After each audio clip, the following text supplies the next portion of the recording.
This is part 4 of Anybody Can Become a Homeowner segment.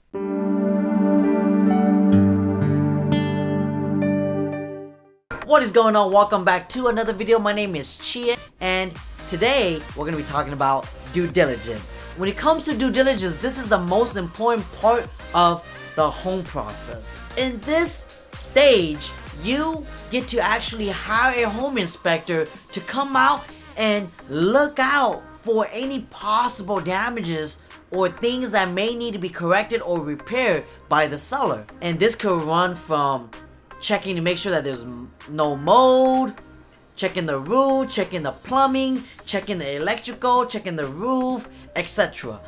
This process right here could either make or break the transaction of this process. I would always like to say, if it's not a big issue, then don't bring it up. Especially if you're in a type of market where it's a seller's market. When they see that you're nitpicking every little thing, they may rather just cancel the deal than deal with the headache of going through all of this, repairing this item and that item.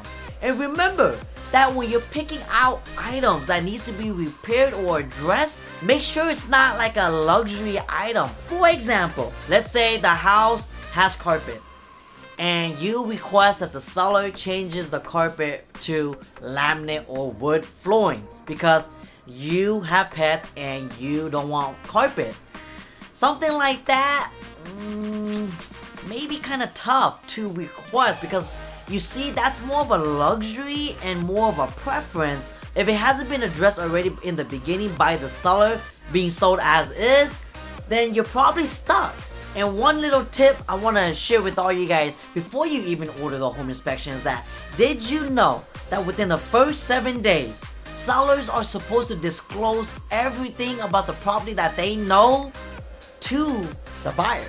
Did you know that? So this disclosure from the seller is called the transfer disclosure statement, or it could be a agent visual inspection disclosure from their listing agent. And both of these documents that they're gonna have to provide to you within 7 days of getting into contract will disclose all the things that they know.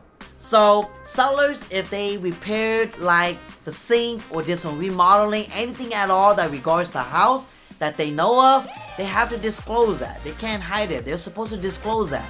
And if during the walkthrough that their agent does a visual inspection, they have to disclose anything that they see as well. So maybe holes in the wall, maybe stains on the carpet, anything like that, they're supposed to disclose to you.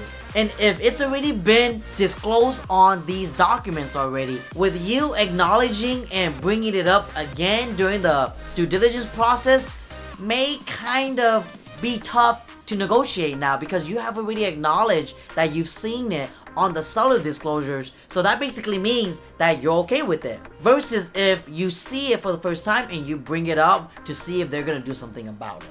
One more thing also, not all states are gonna be the same. So you wanna definitely make sure that you speak to your local expert to make sure that this is something that's required in your state. And when it comes to ordering a home inspection, make sure that you don't just settle for the first bid you get. You might want to be encouraged to shop around because not all prices are the same. So if you go with the first inspector because he charges the cheapest, you may get what you pay for because this is the most crucial part. Remember that. So you want to make sure that when they do the inspections on the home that you're about to purchase, they do a really diligent job and they write out a full detailed home inspection report so that it's easy to read, easy to understand, and that there's also pictures as well. This is going to be really helpful when you're reading along through the reports so that you know for sure you're not going to miss anything at all. And during the due diligence part, when the inspector arrives, you may want to be present so that way they can walk you through the part of the house that they've done and what they figured out that needs to be corrected by the seller and so forth.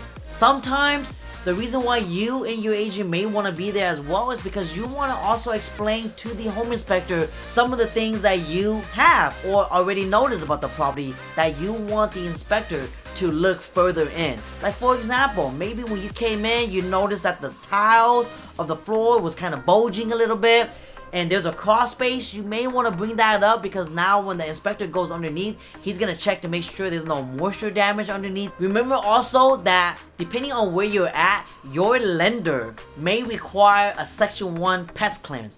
And what this is basically just the Section 1 trims outside of the property to make sure that there's no fungus growth, any dry rot, all that sort of things. Because if there is, the seller may need to address it and paint over all those items and repair correctly, get it certified in order for it to pass Section 1 clearance. And you can find more about that by speaking to like a local home inspector that does pest inspections. Remember also that when you are at the property doing your due diligence, you may want to use this opportunity also to go and talk to all the neighbors to make sure that the area that you're buying the home is something that's really what you're looking for. Because the last thing you want is to move into this property and find out a week later that at night there's always party going around, and that may not be your gig. So make sure you talk to these neighbors firsthand before you move forward with anything. Part of the due diligence process is also the appraisals. This is where you work with your local lender to be able to find an appraiser to come out and make sure that the price that you're paying for the house is really what it's worth. Because the last thing you want is to buy something and know that it's actually undervalued and you end up having to come out of pocket the differences. Because in some cases, if it's a seller's market, they may ask that you come out of pocket the difference if your lender's not willing to give you the full asking price for the loan to borrow. So make sure you get this out of the way first so that you don't have to deal with that, because a appraisal can cost up to $600 to $700 depending on where you're at, and once you spend it, you may not be able to get that money back. So do your due diligence. And that's gonna be it for this video, guys. If you guys made it this far, I want to thank you guys. Peace out now.